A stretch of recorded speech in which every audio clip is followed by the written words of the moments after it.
At this point, would like to introduce Dr. Sebastian Hohenburg. He is of the University of Texas, the McCombs School of Business, and he's actually a new father just 1 week and 3 days ago. He spent a lot of time fine-tuning his presentation during the period that he was waiting for the delivery of his new son, because he knew that once that happened, there would be very little time for such trivial things such as this presentation compared to being a new father. So congratulations, Sebastian. Your research has been shared with many people on this call, and there was a lot of interest in it. And so we've queued you up to have a presentation today. I'm going to stop sharing and allow you to take over the screen.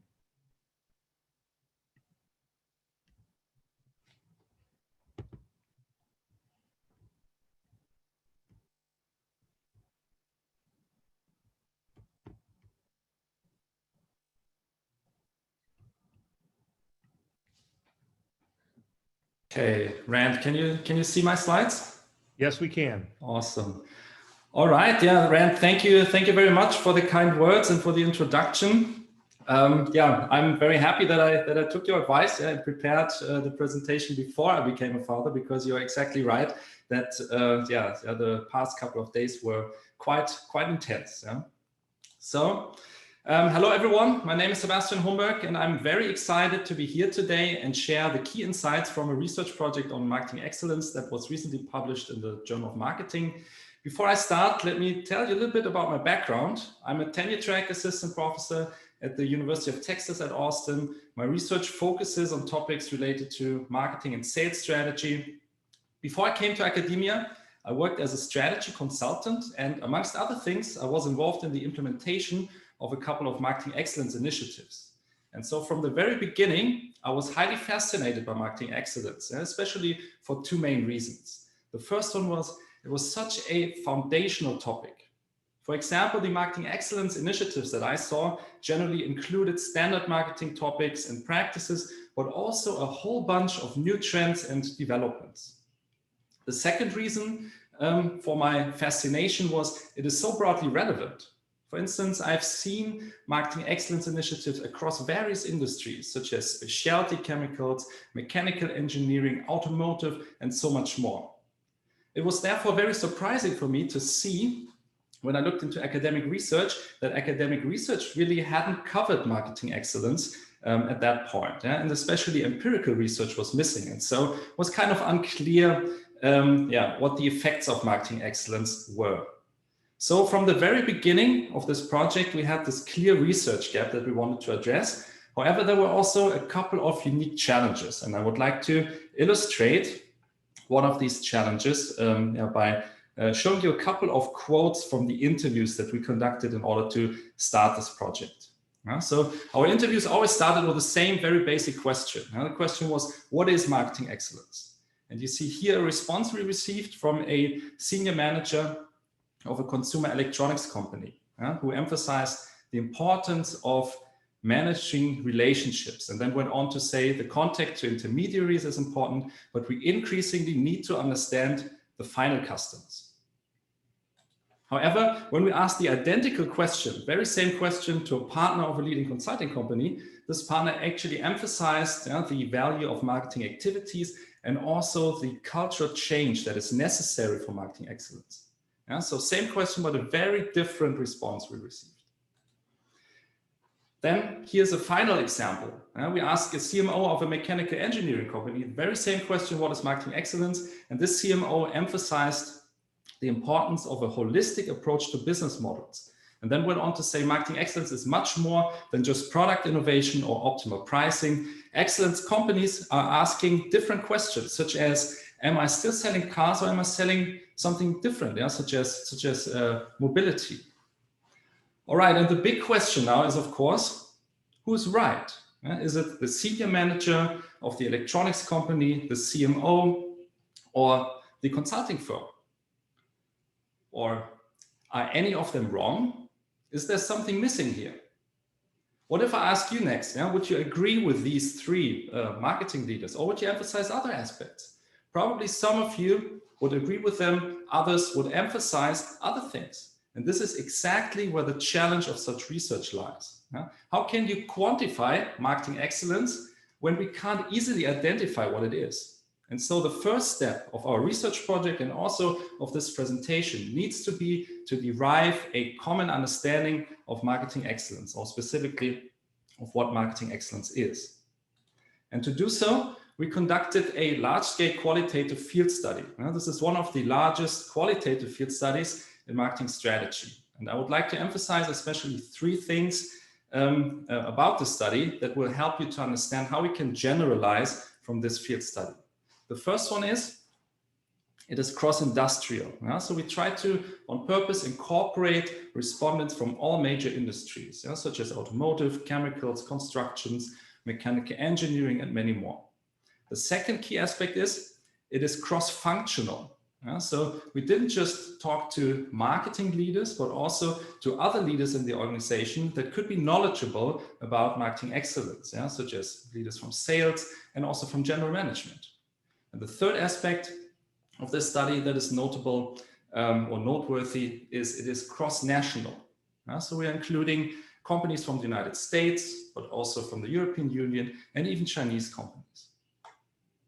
Okay, before I show you the results, let me briefly explain to you how we proceeded to analyze or to derive these results.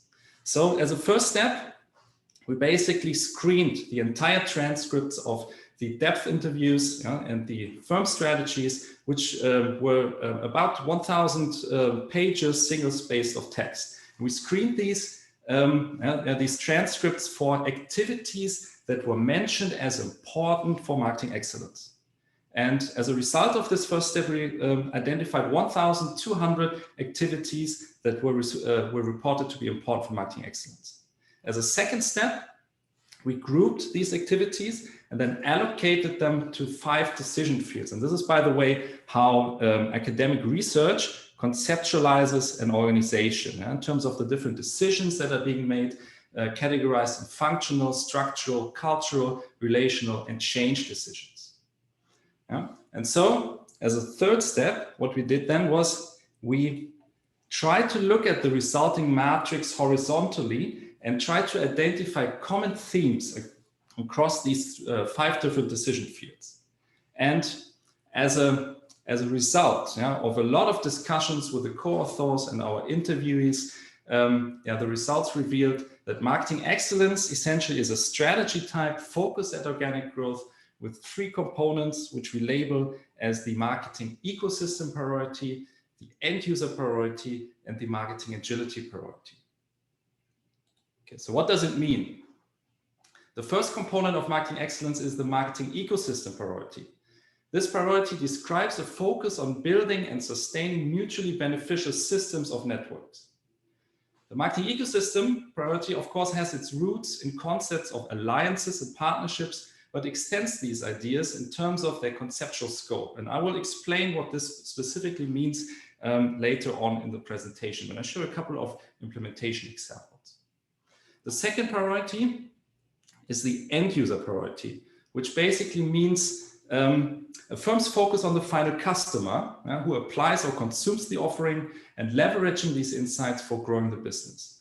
Of course, there are again some roots that this end user priority is built on, such as customer orientation concept, for instance, but the end user priority assumes a far more far-reaching role of the end user.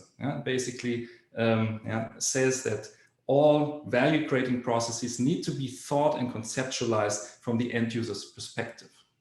The third component of marketing excellence is the agility priority, which refers to executing growth activities through simplified structures and processes, fast decision-making, and trial and error learning. And of course, here you see some connection to established concepts such as cycle times, for instance, but the agility priority is way broader in the scope and has much more components. And I will again explain to you what this means when we talk about implementation examples. Okay, so given that we have clarified a basic understanding of marketing excellence, I would like to proceed with the presentation that I've structured in terms of 3 further questions. Why marketing excellence? How effective is marketing excellence? And how to achieve marketing excellence? But perhaps this is actually a good moment to pause for a minute or so and see if there are any questions or comments so far. Rand, I know you've been monitoring the chat, and you've also collected a few questions up front. Is there anything that we should address right now? Well, I think there is a question related to what you just presented around the 3 priorities. And it's really asking, are there some specific examples for each of those 3 type of priorities? And I think you're going to be presenting that here in the next few slides. Is that correct? That is correct. Yeah. So for implementation examples, this will be handled at the towards the end of the presentation, where I'm raising the question how to achieve marketing excellence. And here I have specific examples that we came across when conducting the study for all 3 of them. Question then. Okay, thanks. Okay. And then there's another question that came in that is just a question about those 3 major areas. Are these choices, or are you implying that all 3 of these are equally important and we should focus on all of them?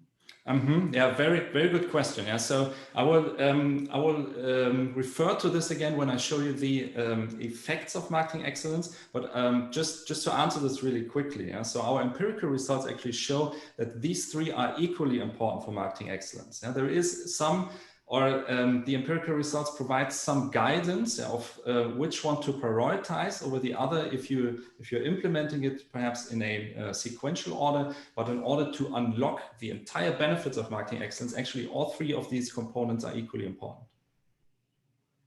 Great, thank you. Okay. There's one more question.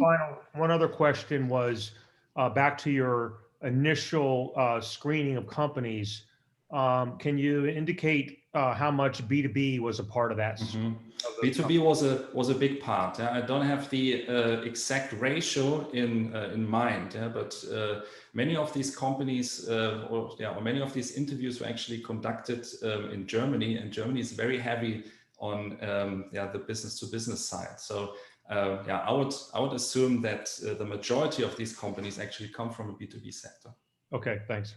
And one more question, were shareholders thought of or consulted in these questions, not just customers? In the original questions, we didn't talk to shareholders. We did have a couple of interviews with consultants and investors that basically augmented the interviews, but I will show you results that under this 3rd part of the agenda, how effective is marketing excellence, that is specifically taking a shareholder perspective. And also, how many interviews were done, as a reminder again? Okay, so we had 39 interviews, depth interviews that lasted for about an hour. And we augmented this data of the 39 depth interviews with 150 firm strategies that we derived from a secondary database. Okay, great. All right. Is there, hey, Bob, you wanted to answer a question. Do you want to ask it directly? You can just unmute. Yeah, I think I'm unmuted. Just a quick question. First of all, Sebastian, it's very interesting research. I'm curious, this is really a question for Rand and Sebastian.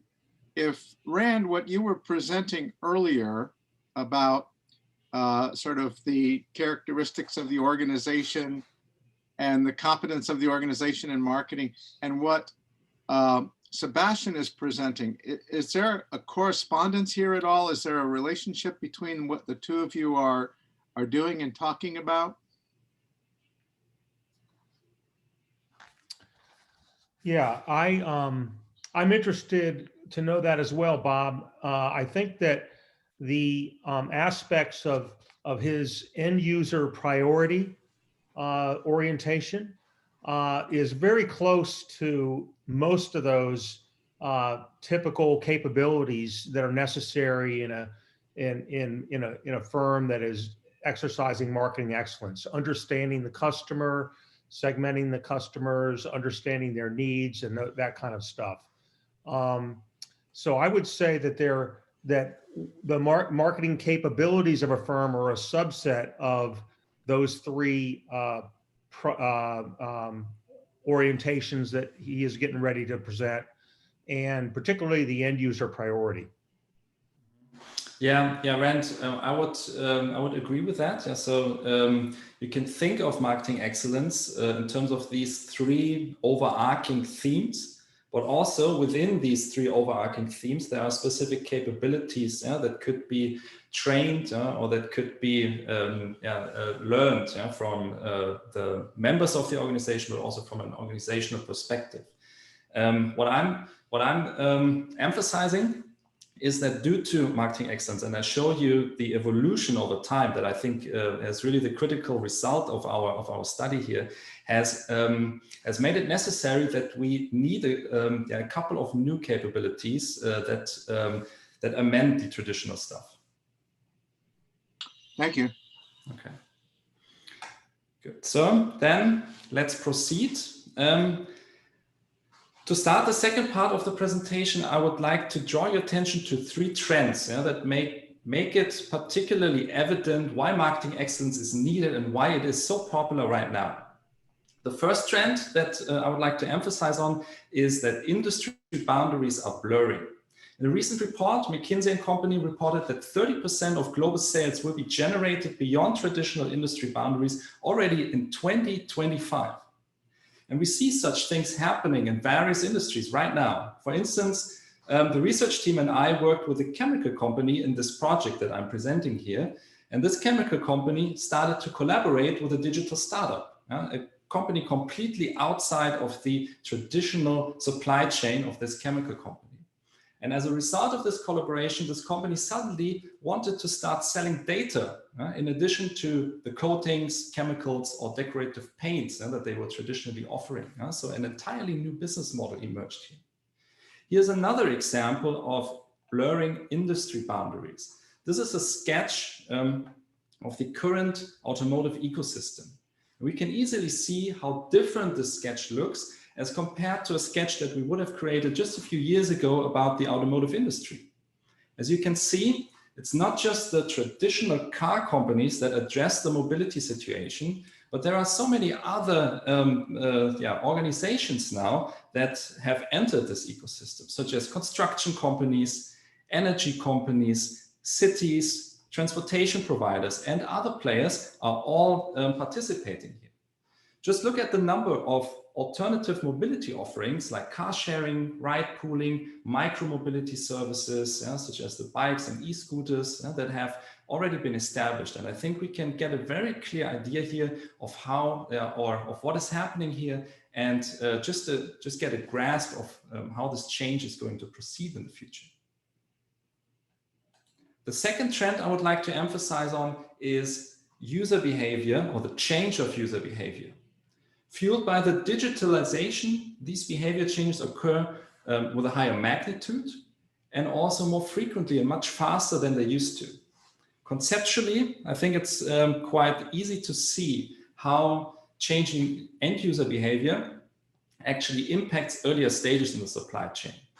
This impact happens indirectly due to the derived nature of the demand that these B2B companies are facing, but also directly. Sometimes we tend to forget that these end users also serve as employees of our company, but also of our partnering companies or of our customers.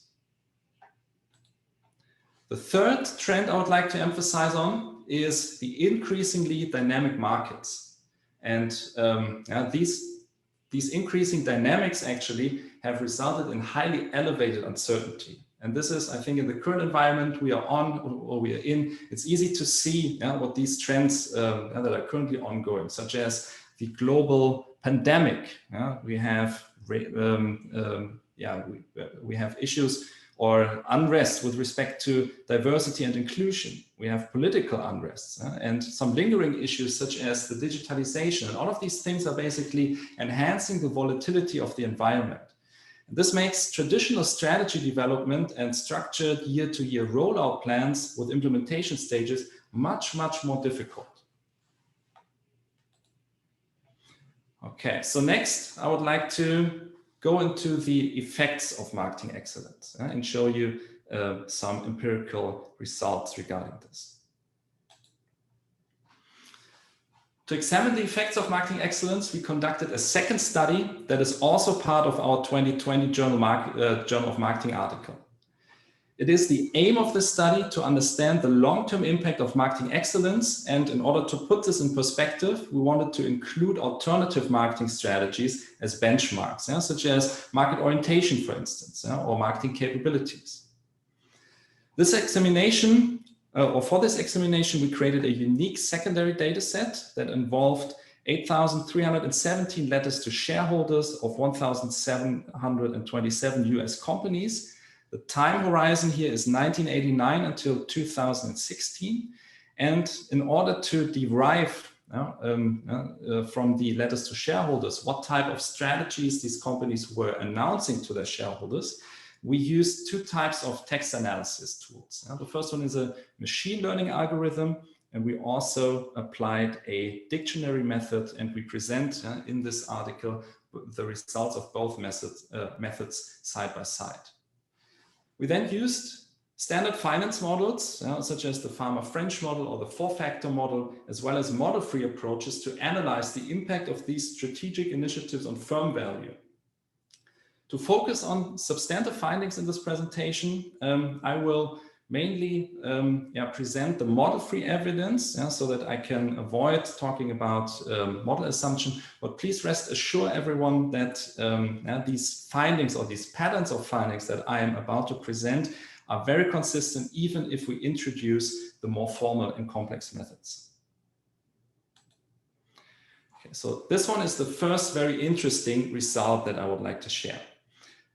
It's a trend over time. And so specifically for first understanding of the data, we followed standard finance backtesting procedures. And first of all, mimicked an investor who wanted to invest $100 in different portfolios. You can see here in the legend below, this is the S&P 500 index. This is a different market portfolio.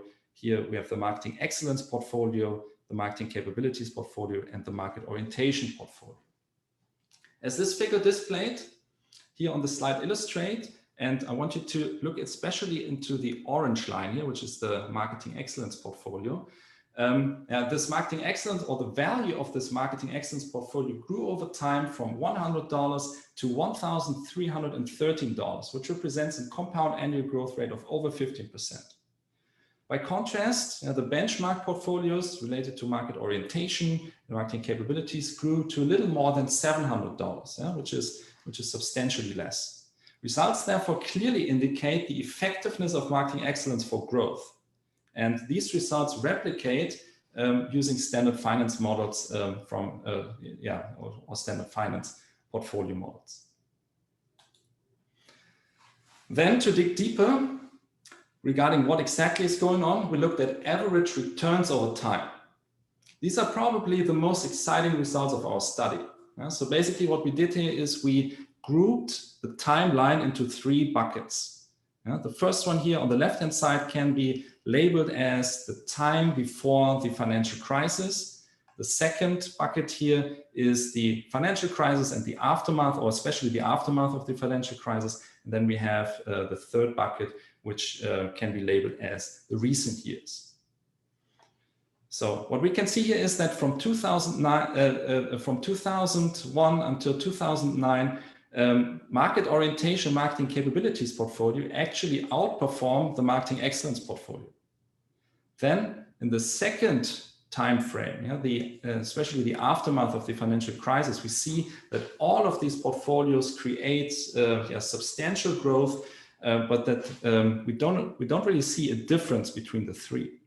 And then, and this is probably the most exciting pattern here, we see that in recent years, actually, this relationship flips. So while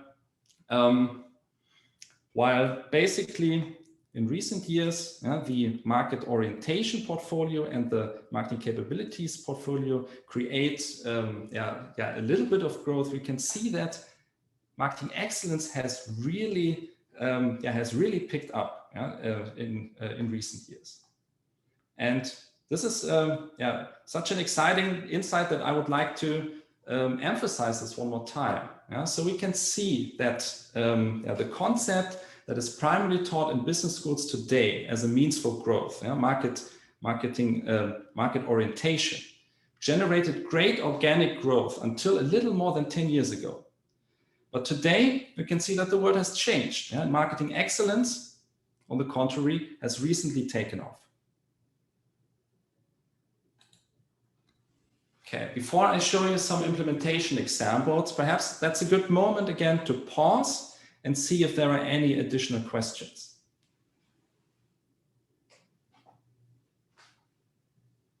Yes, I do have a few here. Okay. Obviously, this is going to beg the question of what is the key differences between a market orientation versus a marketing excellence portfolio. I think you're gonna talk about that. Sure. So the key difference is the conceptual scope. So we used to in the world of market orientation, we used to teach organic growth basically as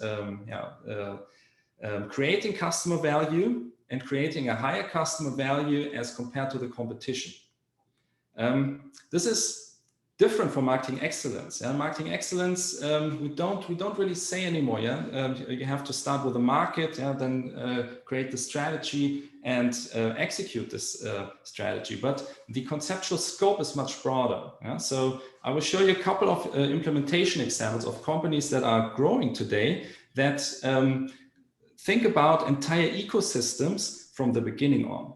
They start with the end user. So the scope of what actually can be shaped is much broader in marketing excellence as compared to market orientation and also to this traditional idea of marketing capabilities. Okay. Does that answer the question? Yeah, Sebastian, this is Victor. I mean, are you going to go through at some point what the characteristics are of what you're considering marketing excellence versus orientation versus capabilities portfolio? I can do that. I have a slide in the backup where I'm conceptually comparing these three concepts, but I think it will become especially clear when we look at the implementation examples. And I will try to emphasize what really the difference here is of this broader conceptual scope as compared to the traditional ideas of organic growth. And then just a question on the data itself. I mean,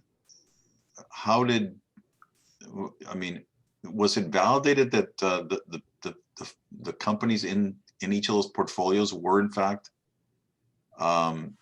to those capabilities, to that criteria, to those characteristics? That how did you go about doing that? Just a quick question. Yeah. So basically, what we did here, and let me go back a few slides, is we had these letters to shareholders. And this is basically following standard finance research procedures. Letters to shareholders are the key vehicle in annual reports where strategies are being announced to the shareholders and to investors. And based on the different these different conceptualization we used to basically capture market orientation and marketing capabilities, we used established dictionaries. And for marketing excellence, based on our new conceptualization, we created a new dictionary. And this dictionary was basically validated in two ways. This is because we use these two different methods of text analysis simultaneously and actually achieved pretty similar results. Does it answer the question, Victor? Yes. Yeah, it'd be great to see more. I'll hold off questions. Interesting, sure. Very interesting. Sure. I also have the specific list of words we used for the dictionary method that I can show you. And so I think it becomes clear then that there are a couple of new elements to marketing excellence, but there are, if you want, so there are also very marketing excellence is more comprehensive in terms of the capabilities that are being used. So yeah, I think you can think of the difference between marketing excellence and marketing capabilities, that there are new capabilities added to the set of capabilities that were being necessary. We had a question just on your graph before. So, there was the measure of increase. You say it's returns. Is it anything to do with the stock price, or is it returns on something else? What is actually the measure of value? Yeah, so the measure of value are the returns of the portfolio. Yeah? So it's following standard finance procedures, basically a return on the investment that is being calculated. Yeah, so perhaps to elaborate a little bit more. Yeah? So what we're doing here is we're mimicking an investor that every year follows a clear strategy in the investments. Yeah? So it takes out all the funds being generated in the previous year and then invests into the new companies that we're announcing these different strategic emphasis. And so it's a return on their investment in their equity. Correct. If I'm not mistaken, what we're talking about here, and this may not be clear to this audience, is that we're talking not so much about the profitability or the economic performance of the firm per se. We're taking a stockholder's perspective. Exactly. So in other words, we're really looking from, to the extent that for example, the CEO is being measured on, gee, how does our stock perform? This would be a scorecard that he or she would see. Most of us, of course, are looking at the profitability or something like that of the firm per se. And that's not what your perspective is. Your perspective is the perspective of an outside investor looking the way outside investors do at the long-term performance of our stock portfolio. Correct. Yeah, thank you so much, Gary, for clarifying this. Yeah, that is completely right. I mean, we did some additional analysis that are in a web appendix of the paper, where we used other more proximal measures of success, such as cash flow performance or sales performance, and we see a similar trend. Yeah? But I think the reason why the investor perspective is in the main body of the paper, because here we can clearly follow standard finance procedures and emphasize or show from a marketing perspective how valuable marketing is to people that to investors or to decision makers in the firm. Maybe just as a follow-up to that, why do you think things have changed? In other words, what you've shown us so far is that 10, 15 years ago, investors didn't value marketing excellence. Then something happened, and then it sort of caught up, and now all of a sudden investors are focusing on marketing excellence. Exactly. Their minds change, and the world change. Great point. I think it's both of it. Yeah? So I think when I talked about these three trends earlier, under the question why marketing excellence, the key point I wanted to make is that the world has changed, and there are certain things that make the aspects of marketing excellence more valuable today.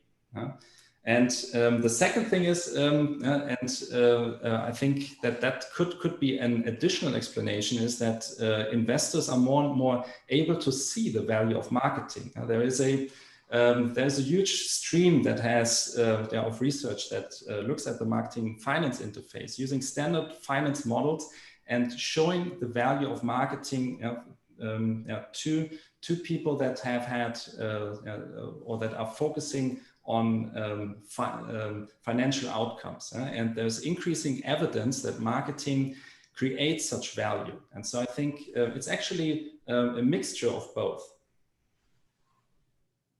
We have one more question. Sure. Were you able to actually watch the individual firms over time, rather than just how many firms changed what they did, but were you able to observe companies that changed their orientation from being a market capability or market orientation to marketing excellence over time, and see them individually? Yeah, that's exactly the case. Yeah? So the data set is set up basically that we have the companies by year, and we see in which year they announcing a strategy. Yeah? And so because investors essentially, like from a conceptual perspective, react to new news, we only count the time when they or when a firm first announces the strategy. Okay. I don't see any more questions coming in. Rand, do you have any others? I have some, but I think I'll wait until he shows the examples and then we'll ask some more. Okay. Sure. So now that we know what marketing excellence is and how effective it is, let's look into a couple of examples that either from our study or from other sources that exemplify how implementation of marketing excellence in terms of the three components could look like. First, I would like to draw your attention to a company that we encountered with when conducting the study. This company used to be called ParkNow. It's now rebranded as YourNow. And YourNow is a joint venture of the car makers BMW and Daimler, which is focused on seamless future mobility service, such as car sharing, for example, automatic parking lot finder, free e-charging, ride pooling, and all these things that are ongoing in the automotive industry. This cooperation is not only noticeable because it is run by two competitors that usually cannot stand one another, but in addition, these two automotive companies also work together in this joint venture with an entirely new set of partners that mutually benefit from one another, such as digital companies, cities, energy companies, or even construction companies. So we have here an example of how two competitors together create such an ecosystem to introduce new business models into the market. Here's another example. This one is not from our study, but from a recent preprint. Here at the bottom, you see the source, but it nicely matches the idea of the ecosystem priority. This is the example of autonomous flying transport drones.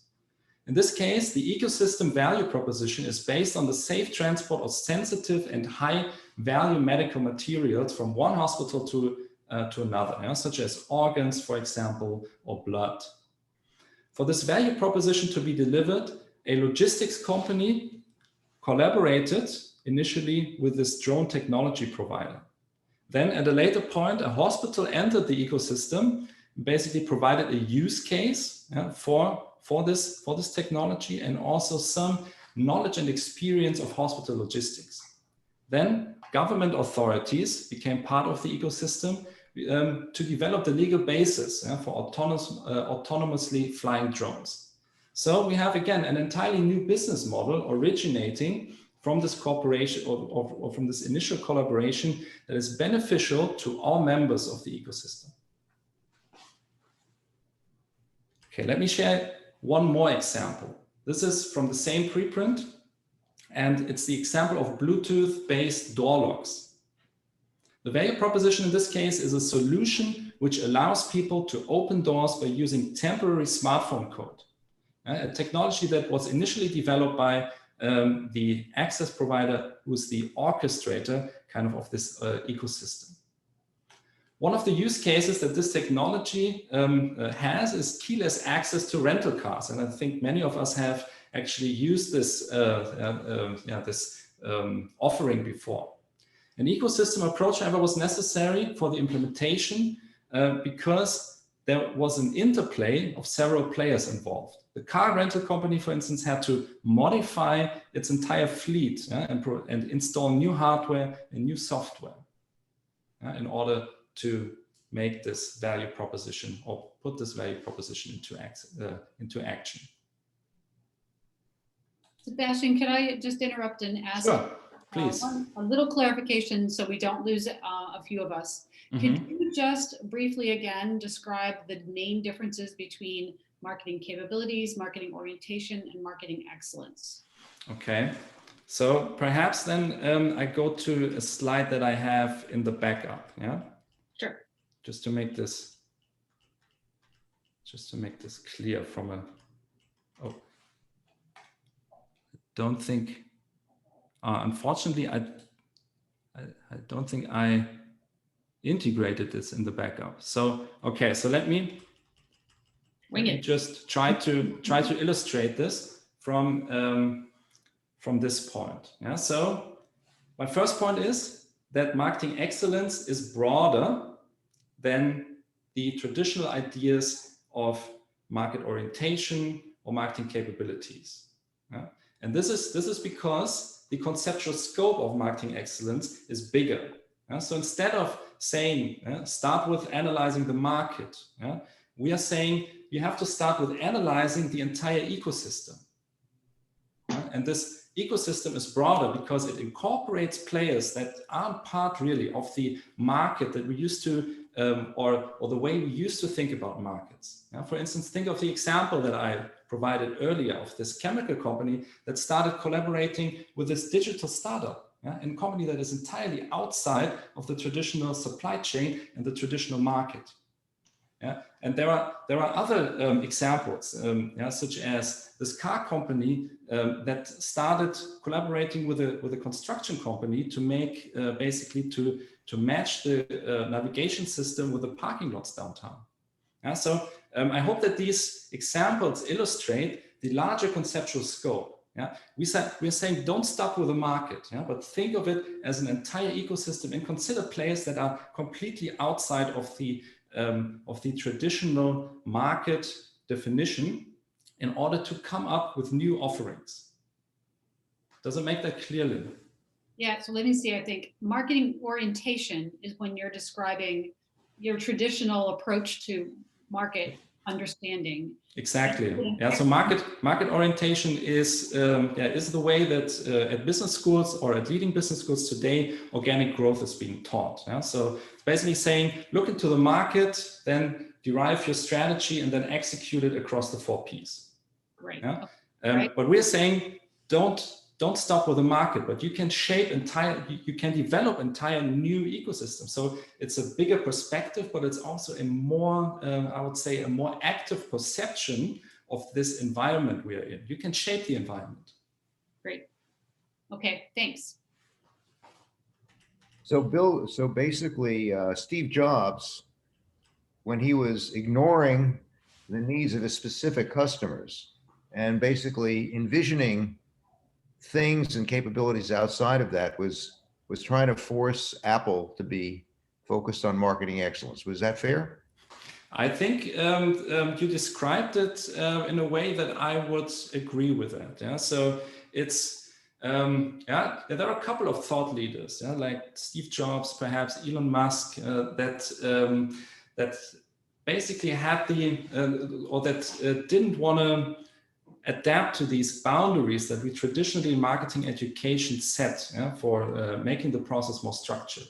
And I think that one of the messages that marketing excellence delivers is that we need to broaden the boundaries.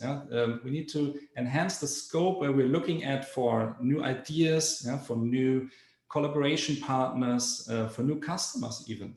And I think in that way, I think your comparison makes a lot of sense. And I have to look into the data if we, in fact, if Apple is classified as marketing excellence. I'm pretty sure that we have them as marketing excellence company.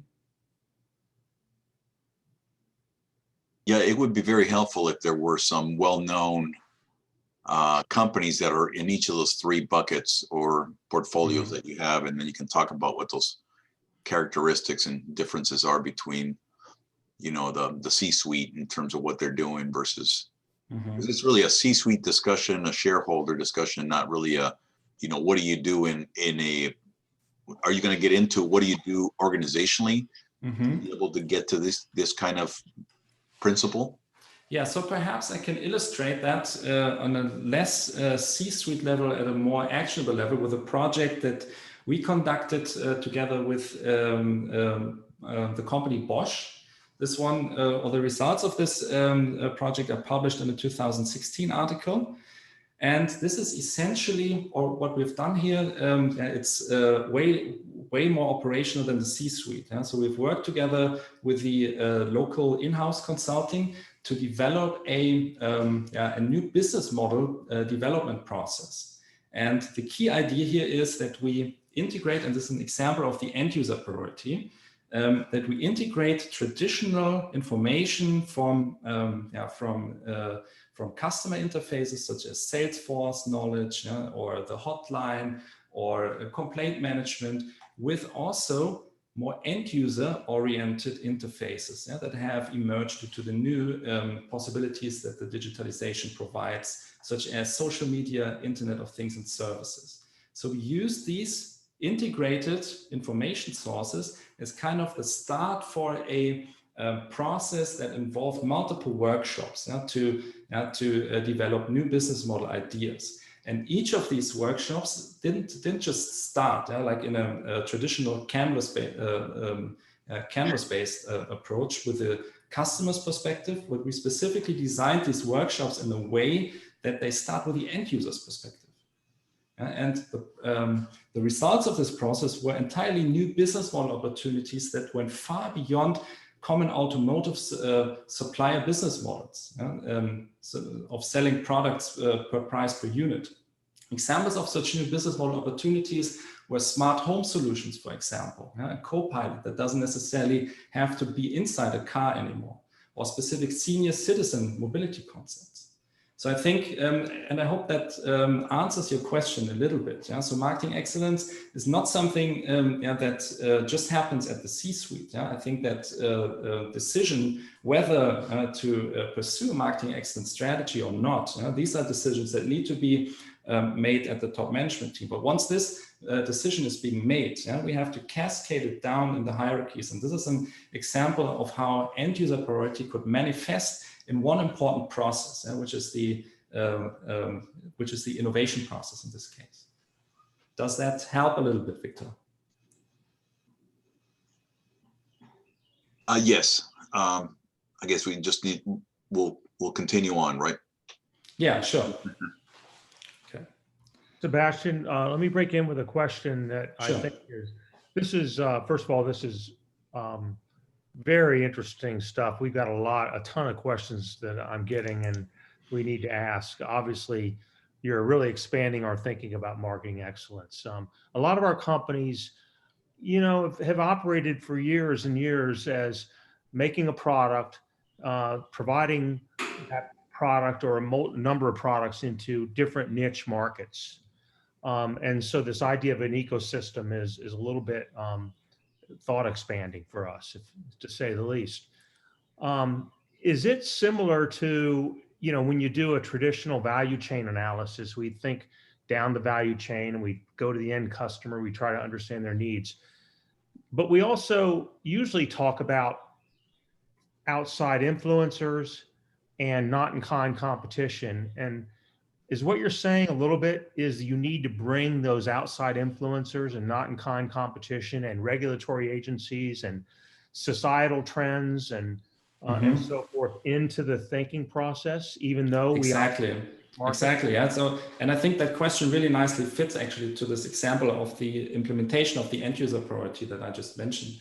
So what we have done here is we have taken an established process. So Bosch basically had been conducting business model workshops for several years at that point. And so what we've added here in this project is basically we've added milestones in between where we systematically try to break down these traditional barriers. So for instance, they used to start these workshops always with the identification of customer needs. We didn't do that. We started with the end user needs, although the end user for some of the products that this automotive supplier is selling is very far away. It's very much down in the supply chain. But we basically, to stimulate that thinking of breaking down this, these traditional boundaries, we introduced end user trends in the beginning of every workshop.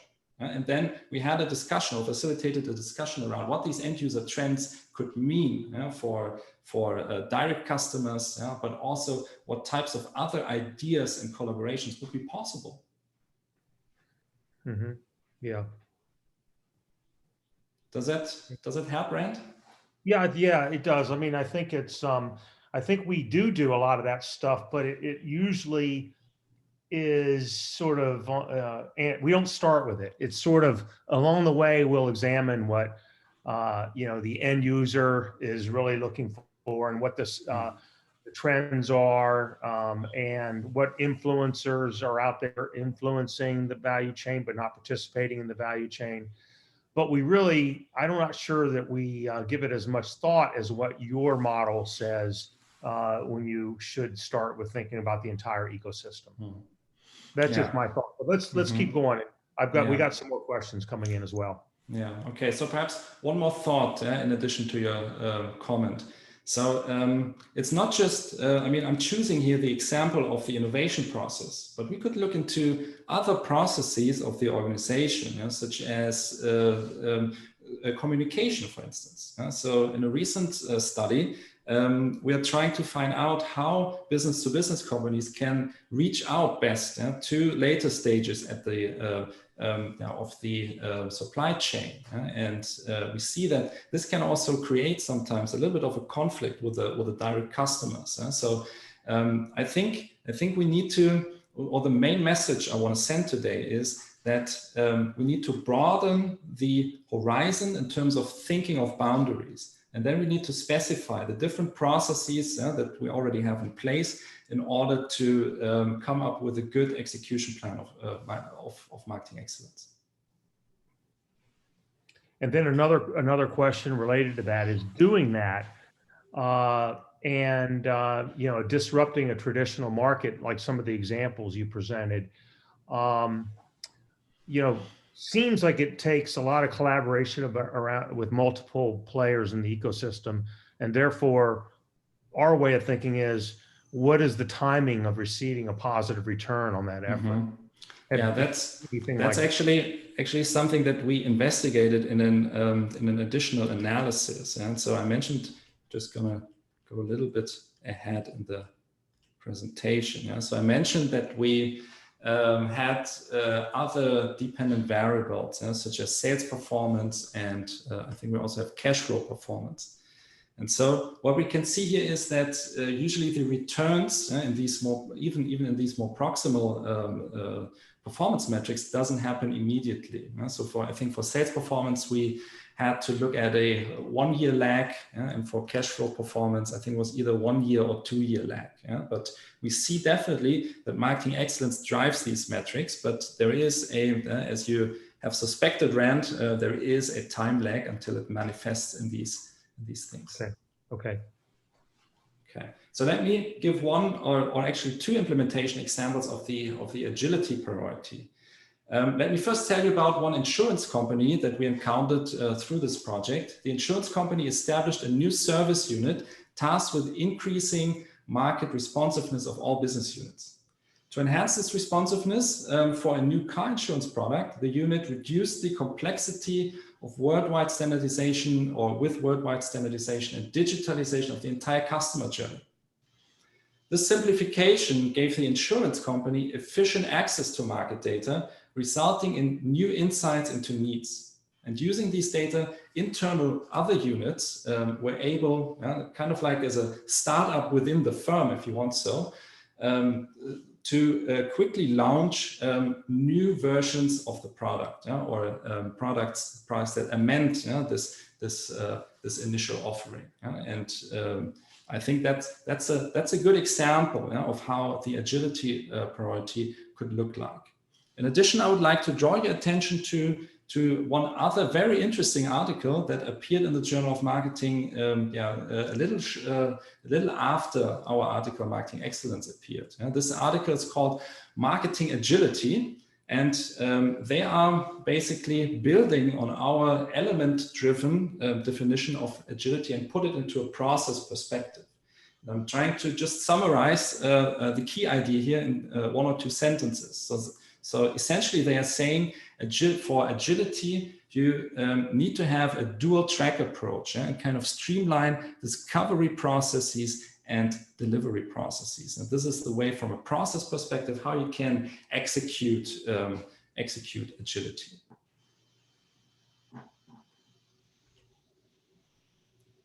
Okay, so Rand, are there any other questions I can address? Yeah, we had right one specifically on that topic. If you can go back to that agility slide. now?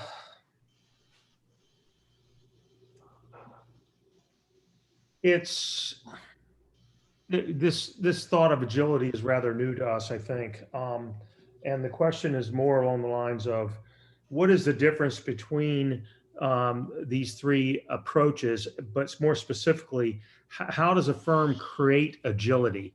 And you're showing a dual track approach. Is this similar to a try and fail and learn, try and fail and learn, try and fail and learn?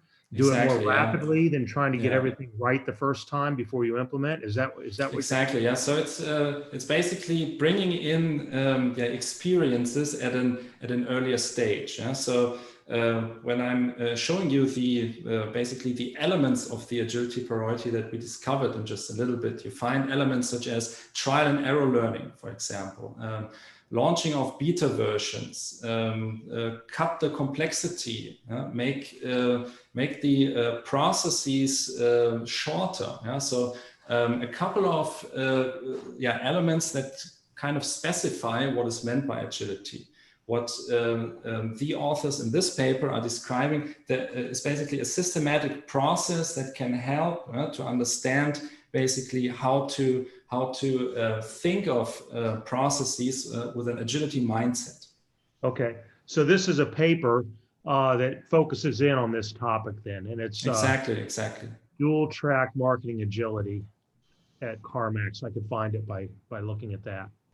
Okay, yeah. So another thing is, we've talked a lot about marketers being in the C-suite or at the table, influencing investment in marketing excellence and so forth, and how marketing needs a stronger voice with the C-suite, with shareholders, with Wall Street, so that we see investment in marketing excellence. What advice do you have on that? How do you take this message, to the C-suite or to the shareholders or to Wall Street to help the cause? Yeah, that's a great point, Rand, and I couldn't agree more with this statement that you made in the beginning, that marketing should be able to communicate to these audiences more effectively.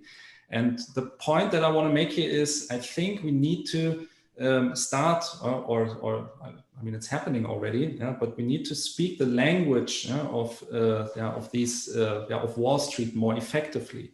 And one thing that we did here on purpose is, I'm going a little bit to the backup, we are using the exact same models that finance or CFO would use in order to illustrate their points. And this is a standard portfolio model that basically quantifies the value of marketing excellence in a way that CFOs or Wall Street understands it.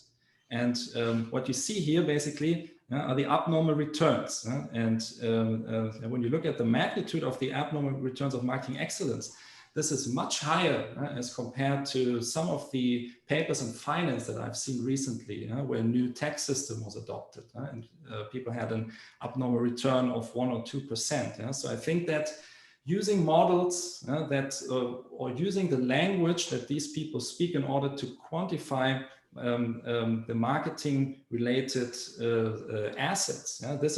This is one way of how we can enhance the voice of marketing in the C-suite.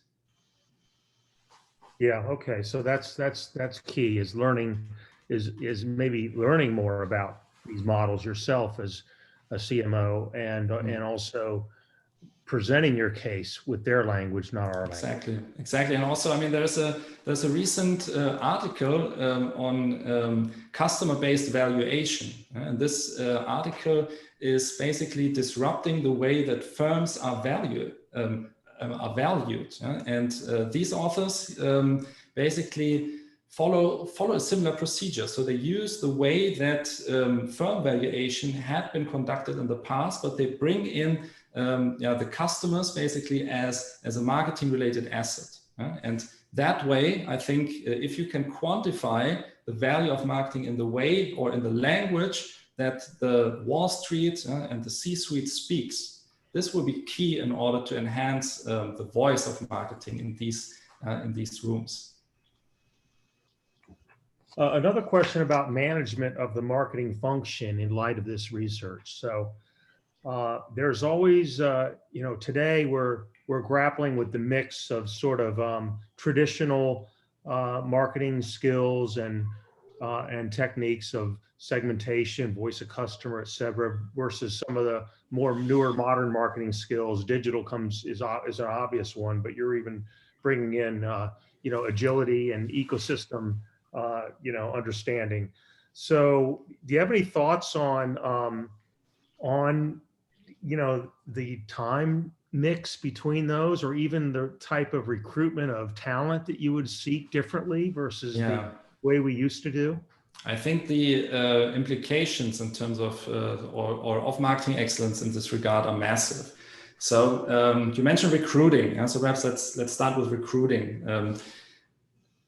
A lot of companies that I'm talking to right now are using industry experience as the main criterion for recruiting their talents. Yeah. And what I'm trying to show here is that basically industry boundaries are not that relevant in today's environment anymore. And so I think one actionable guidance in terms of recruiting that we can provide from this study is that other criteria perhaps should amend industry experience, or perhaps it makes even sense to bring in if you're thinking about collaborating with digital companies and you are a chemical company, perhaps bringing in on purpose people from other industries would already be useful in order to get the right mix of talent in your units sustained.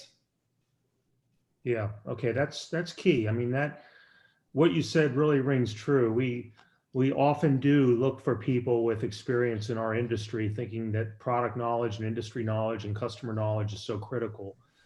And I'm not saying that this is entirely wrong practice. I think that this is important, but I think it's more thinking of it as a mix. Perhaps if I'm increasingly collaborating with companies or partners outside of the traditional boundaries, I should look for other criteria as well in the recruiting process that are perhaps equally important. Is there any distinction on the impact of marketing excellence in established firms like probably were the predominant part of your data set versus startup firms? Yeah, that's a great question. And you're exactly right. And so the second study specifically relates to big established firms that are listed in the major stock indices. The question of startups is actually so interesting. That's a recent project that I'm working on with a colleague of mine. And we haven't entirely made it to the analysis stage. So perhaps let me just share some anecdotal evidence. So I've talked to a couple of investors, and actually they were very excited about the concept of marketing excellence. And so one of the things that came up in these discussions was, could there be a training for startups, especially for technical startups, that would introduce these skills to the startup team? And I think my answer to your question would be, I'm expecting to see a higher impact even of marketing excellence in these new firms, because when you think of the firm as a startup, you don't need to necessarily go through all these change processes and all these or introduce or change the original processes, but you can basically build a new company from the ground up according to the principles of marketing excellence. And so I think that the impact would be higher for startups, but again, I haven't looked at the data yet, and hopefully I will be able to tell you soon if my hypothesis is correct. Yeah, it would seem that way with new startups, that they have the opportunity to create something different. By the way, I wanted to let everybody know that we will be sharing these slides, and there's a few things I'm taking notes of, Sebastian, that we may want to get some other reference material from you as well. That we Sure. On the slides for each of those three orientations, I think you call them, you noted that there were 9, 7, and 7 activities respectively. Yeah. Do you have a key to that somewhere in the backup? Sure. Yeah. So it's in the backup, and this time I actually included that that slide. It's very small. Yeah. So it's one of the tables in the paper, but yeah, these are specified. Yeah. So basically, this is kind of the common practice of qualitative research. And you're starting off with these, I mentioned this earlier, 1,200 activities. Then you group them and specify them in so-called level 1 categories, and then you group them further in level 2 categories. So here's a complete list of these different activities. Okay, great. So that'll be in the reference deck. Yeah. And the question about long term, I'm not sure if this is part of what you've found or discovered, but you know, it's a lot of things that we do have a ROI into the future, like developing insights to develop a new product, to launch a new product, and then, you know, over time. So any thoughts on understanding the ROI of something that's going to play out over a long period of time? Yeah, I think there are actually two interesting aspects about your question. Yeah? The first one would be, how do you calculate an ROI of something that manifests not in the near future, but I mentioned this earlier, that we see basically impact on sales performance and cash flow performance, not immediately, but 1 or 2 years afterwards. And the second part would be to your question that I found interesting. How do you quantify an ROI basically of something that is quite distal from the end results, such as insights? And regarding your first question, I think with respect to marketing excellence, I can give you some recommendations of how to communicate this at least. Yeah? So one of the additional analysis that we conducted was we adapted our text analysis algorithm in a way that the text analysis algorithm captured whether activities announced to the shareholders in these letters to shareholders were actually already being realized, or if it's just an intention that they were communicating.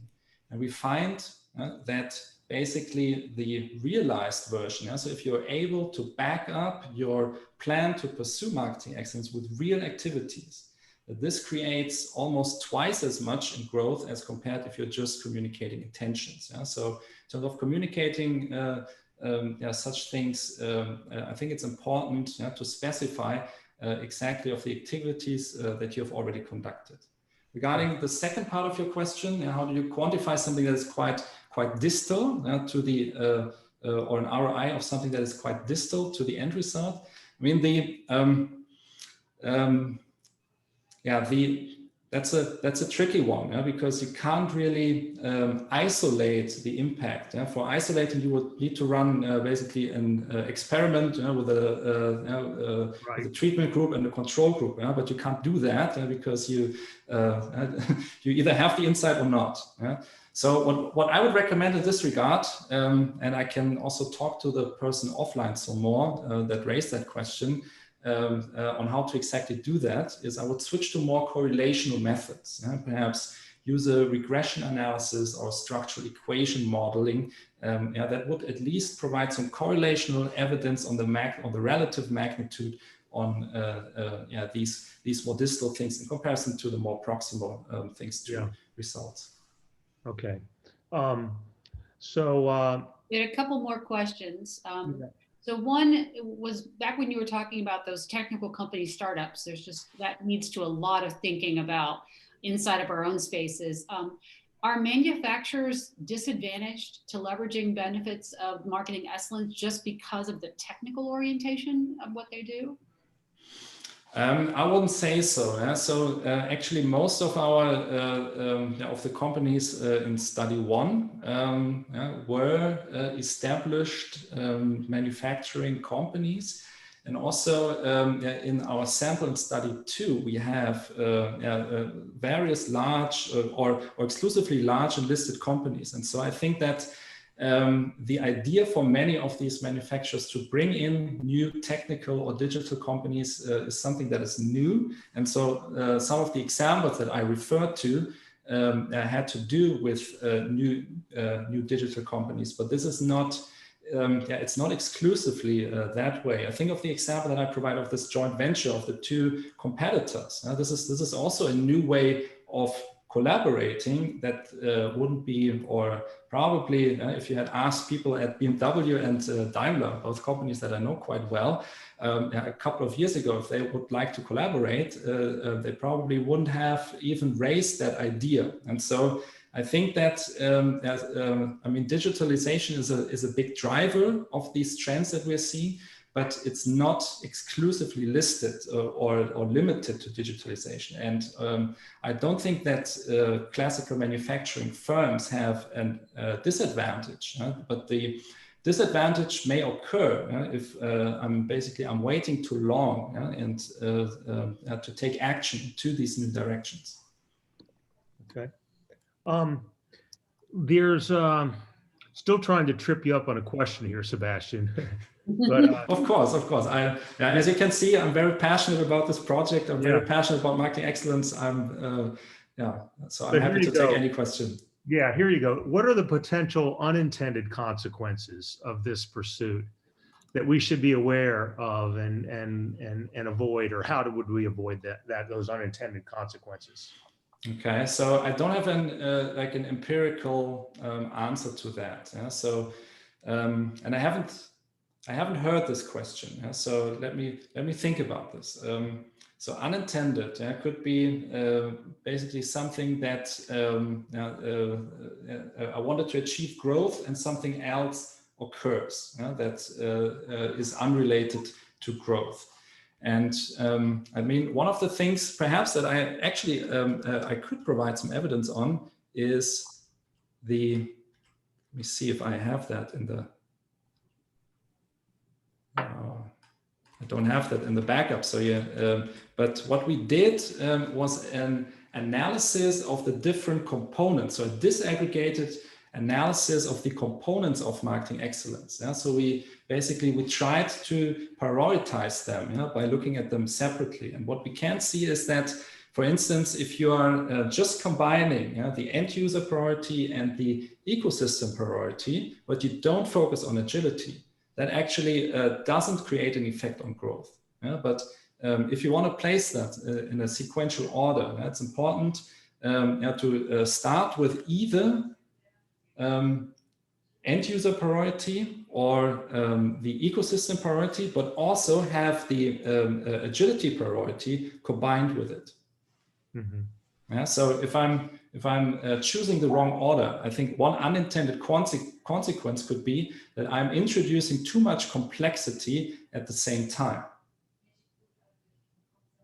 Yeah, that's a good phrase. We had someone ask the question, which of course is a lot harder to study. So people that don't do it well or don't do it completely, there must be some unintended consequences for setting yourself up to do this and then not achieving it. What should we be looking out for?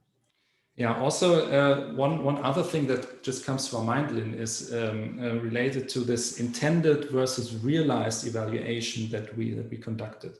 So I would say that it's important to really deliver on the promises. Don't just use all these buzzwords that are introduced and sprinkle the annual report with words like ecosystem or end user. But it's really important to see an effect on growth, that you really deliver on these promises. Yeah. Okay. Well, I will say this, Sebastian, that the stickiness of the attendees today is remarkable. We have everybody still here except for one person I think has had to drop off. He had told me ahead of time. So obviously this discussion has been very interesting to everybody and provocative as well. If there are no more questions, I've run out of the ones I have received. I don't see any more coming into the chat. There might have been a couple more here, Rand, just a second here. So I've got there's a discussion back and forth too about some things, some previous, the interaction field from Eric and all. But there was Stefan had a note about digital that I thought was also really just an interesting comment. Stefan, if you wanted to share it. Yeah, sure. I just realized I thought it was a great presentation. Thanks a lot, Sebastian. I thought that many of the examples, especially of the ecosystems, seem to be based on the use of digital technologies like Internet of Things, maybe artificial intelligence, and so on. And that really seems to require us to think in terms of ecosystems rather than linear sequential value chains in coming up with a value proposition. And it might also explain why today we see that marketing excellence is really much more valuable than, let's say, 10 or 15 years ago. I don't know what your thoughts are on that. Is that a correct interpretation? Definitely. I think the digitalization is the big facilitator of this trend. However, let me share one additional analysis that we conducted. So we wanted to find out whether marketing excellence is actually digital marketing excellence, or if we should rather call it marketing excellence. And so basically what we did from a methodological point, we tried to extract all the different words that were associated with digitalization. And then basically reran our models, excluding the words related to the digitalization. And we see that actually the effect, even if we exclude on a broad scale words associated with the digitalization from our dictionary, that the effect remains quite stable. And so I would say to your point, yes, digitalization is important, but I consider it as a driver of the effectiveness of marketing excellence, and not as the major part of marketing excellence. Very interesting, and more food for thought, actually. Thanks. Yeah. Well, yeah, thanks.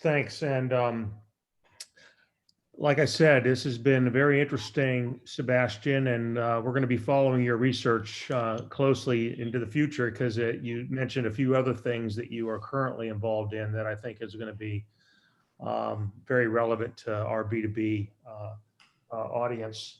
So if anybody has any further questions, we can still queue them up. Sebastian will be with us for the next few minutes. We have about 15 more minutes to go. I want to cover off one more topic, and then we'll talk about what's the next couple upcoming events. So let me get to that. Awesome. Thank you very much, Rand, for the kind words. And also, I'm very passionate about this topic of marketing excellence. So if there's anyone in the audience who wants to engage on any of these ideas offline, I provided my contact details in the slide deck that you will be receiving, and I'm happy to talk some more. Terrific. Thank you so much for having me. It was a big honor. Thank you. You'll be hearing from us again. Don't go too far. Yeah, that was very generous. Thank you. Thank you.